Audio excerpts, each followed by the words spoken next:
Jadi ibu ini ikut Yesus itu betul-betul karena dia di zaman Yesus, bukan karena ada iming-iming. Jadi karena banyak ya rekan-rekan kita yang malam-malam fitnah, oh itu yang ikut Yesus itu yang jadi Kristen itu karena dikasih duit enggak ada. Nah, alhamdulillah ini fitnah dari seorang pendeta ya. Katanya para mu'alaf itu fitnah bahwa masuk Kristen itu dikasih uang, iming-iming dan lain sebagainya. Ini kan lucu ikhwafillah. Pendeta ini lempar batu lalu kemudian sembunyi di tangan. Sudah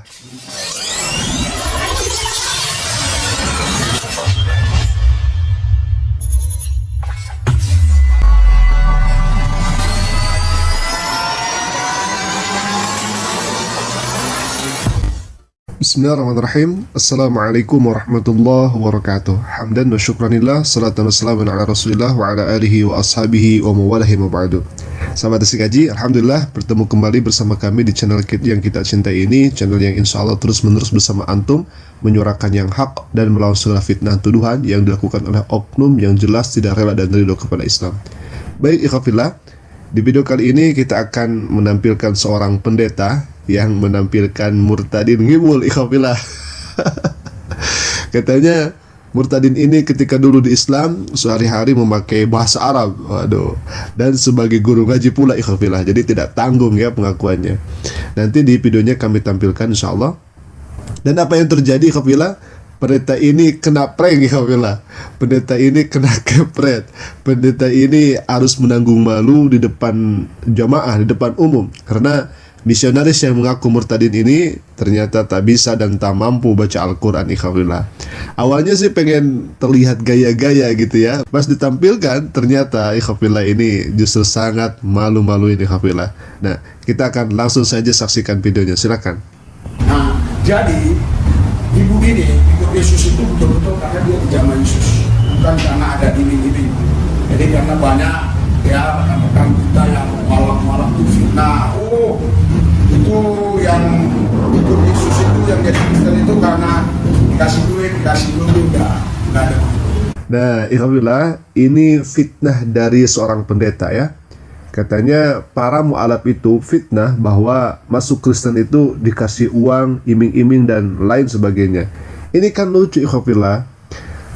Pendeta ini lempar batu lalu kemudian sembunyi di tangan. Sudah nuduh para mu'alaf ikhwafillah. Nah, sekarang kita akan sampaikan itu adalah fitnah yang keji, itu adalah fitnah yang tak berdasar. Karena sebetulnya dan sejatinya bukan para mu'alaf yang berkata demikian ikhwafillah. Justru orang Kristen sendiri yang membongkar bahwa memang benar adanya di sana ada PK. Apa itu PK? Persembahan kasih bagi para murtadin ikhwafillah. Nah, kita akan langsung saja tampilkan biar tambah malu ya pendeta ini gitu ya. Ini orang Kristen sendiri yang berkata ya, jangan bilang mu'alaf, ini orang Kristen sendiri yang berkata. Silakan kita saksikan videonya. Mereka melihat peluang di uang ini ya. Kristen itu jemaatnya dikit tapi kolektornya suka miliaran per minggu, per bulan bisa puluhan miliar. Ya ke Kristen lah dia. Masuk ke gereja jadi begini dapat peta atau persembahan kasih bisa puluhan juta sekali khotbah. Satu kali khotbah puluhan juta. Tuh kan ikhwafillah. Ini kan orang Kristen sendiri yang membongkar bahwasanya ya memang benar ada PK ya bagi para murtadin, apalagi yang berkhotbah, beri kesaksian dan sebagainya ikhwafillah. Ini bukan kata mu'alaf sekali lagi, tapi ini kata orang Kristen sendiri ikhwafillah. Baik, kita akan langsung saja tampilkan ke video berikutnya. Silakan ikhwafillah. Dan satu amat mau saya tambah, maaf saya kalau menikah itu bukan karena agama. Kalau agama itu saya sudah duluan percaya. Saya pinjam dari salah satu utabaran kredit juga. Jadi saudara, dijelaskan lagi, ibu ini nikah memang udah Yesus, bukan karena suaminya dia ikut Yesus. Memang dia udah ikut Yesus, kebetulan ketemu suami yang sudah percaya Yesus ya, tapi ibu ini sudah ikut Yesus dua. Nah ikhwafillah, tadi di awal dikatakan oleh si ibu ini secara langsung, orang ini katanya menikah bukan karena agama ikhwafillah. Karena apa? Ya karena suami yang beragama Kristen begitu ya, sebelum menikah sudah ikut Yesus ya, iya, karena ketika berpacaran dulu ya sudah ikut Yesus.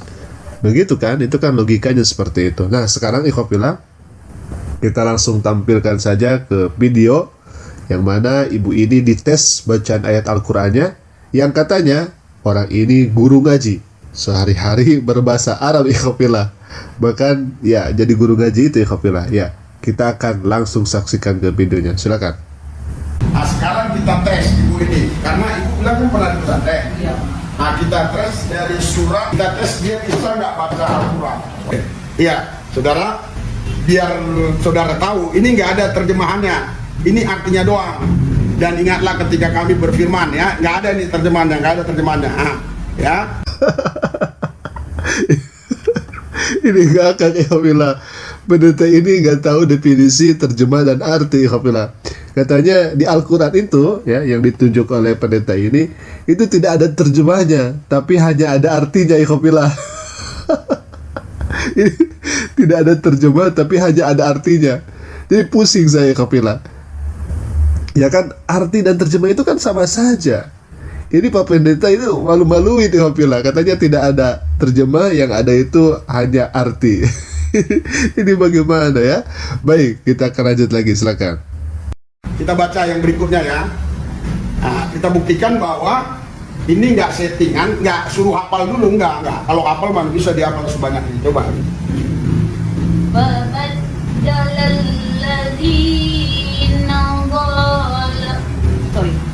Ya. Aduh. ini katanya guru ngaji ikhwafillah, bahkan sehari-hari belajar atau berdialog berbahasa Arab, bacanya sampai tersendat kayak gitu ya. Ini bisa seperti ini ikhwafillah. Baik, kita akan lanjutkan lagi ikhwafillah, silakan. Ibu baca ininya harus di sininya. Ya maksudnya gini loh, barisnya biar tahu orang ibu sampai baris berapa. Nah.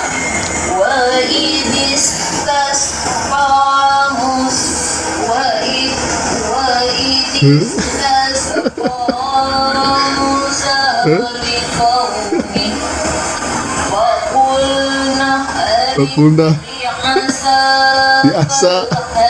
Allahu Akbar.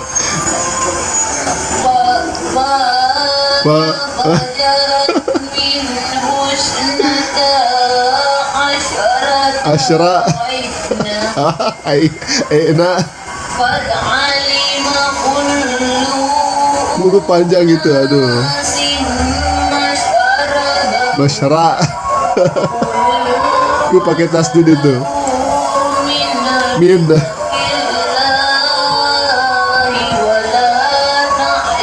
Wala ta'syu.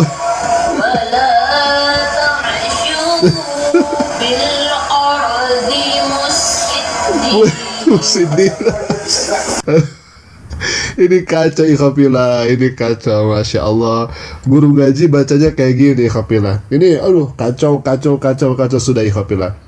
Bagaimana nanti muridnya kalau gurunya saja ini seperti ini? Kalau gurunya kayak gini cara bacanya, ini sudah dipecat ini ikhwafillah.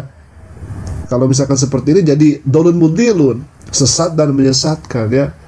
Silakan Anda murtad kalau memang Anda murtad ya, kalau memang Anda murtad. Tapi Anda kalau gak bisa ngaji, gak bisa baca Al-Quran, kenapa harus ngaku guru ngaji? Itu masalahnya.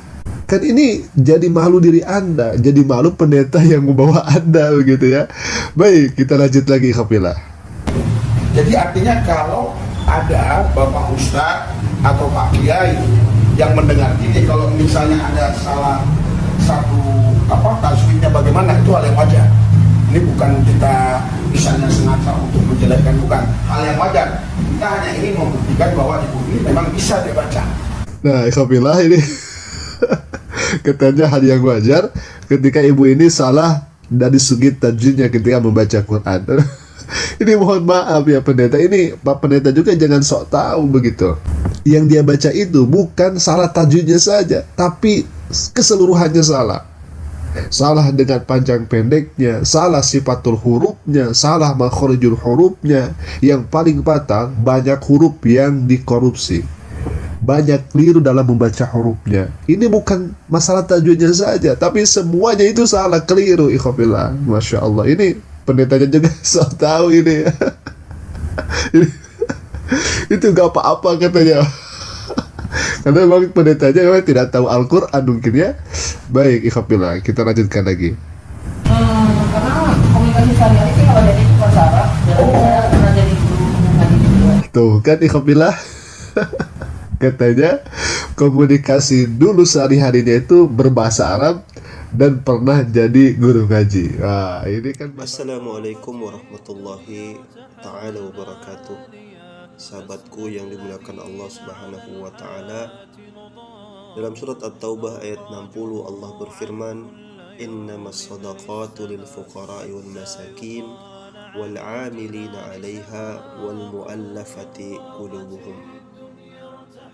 Dalam ayat itu Allah menjelaskan bahwasanya salah satu asnaf yang mesti dibantu dan mesti kita tolong adalah mu'allaf, atau orang yang hendak kita lunakkan hatinya. Mu'allaf kerap kali dalam prakteknya mendapati persekusi dari keluarganya. Mereka kerap kali diusir dari rumahnya. Mereka kerap kali mendapatkan kondisi yang sangat sulit. Oleh karena itu, seyogianya di sebuah tempat atau sebuah wilayah itu harus ada tempat untuk mereka bisa bernaung, untuk bisa mereka menimba ilmu, untuk mereka bisa tinggal sementara sampai kondisi mereka betul-betul baik. Yayasan Bina Mandiri dan Pemberdayaan Umat Al-Muhtadin ini adalah yayasan yang meskipun baru tapi punya cita-cita yang mulia. Mereka ingin melindungi, menjaga para mu'allaf ini. Apatah lagi yayasan ini didirikan juga oleh seorang mu'allaf. Insya Allah mereka punya niat yang mulia dalam waktu dekat ini untuk membangun sebuah RSM, atau kepanjangannya adalah Rumah Singgah Mu'allaf. Rumah Singgah Mu'allaf yang mungkin kita kurang familiar mendengarkannya karena masih kurang. Inilah yang mereka cita-citakan. Ada rumah singgah di mana mereka mu'allaf itu yang seperti saya katakan di awal tadi bisa menjadi rumah kedua mereka atau bahkan rumah utama mereka dalam menjalankan atau mengukuhkan akidah-akidah mereka. Saya minta kepada antum semua untuk ikut membantu, berapapun nilainya insya Allah akan bernilai pahala di sisi Allah subhanahu wa ta'ala. Terima kasih saudaraku sekalian yang tergerak hatinya, yang sudi membantu. Kalaupun misalnya tidak dapat membantu secara harta, Anda bisa bantu sebarkan pesan ini. Semoga Allah subhanahu wa ta'ala memberikan keberkahan dalam kehidupan antum, dalam rezeki antum. Wassalamualaikum warahmatullahi ta'ala wabarakatuh.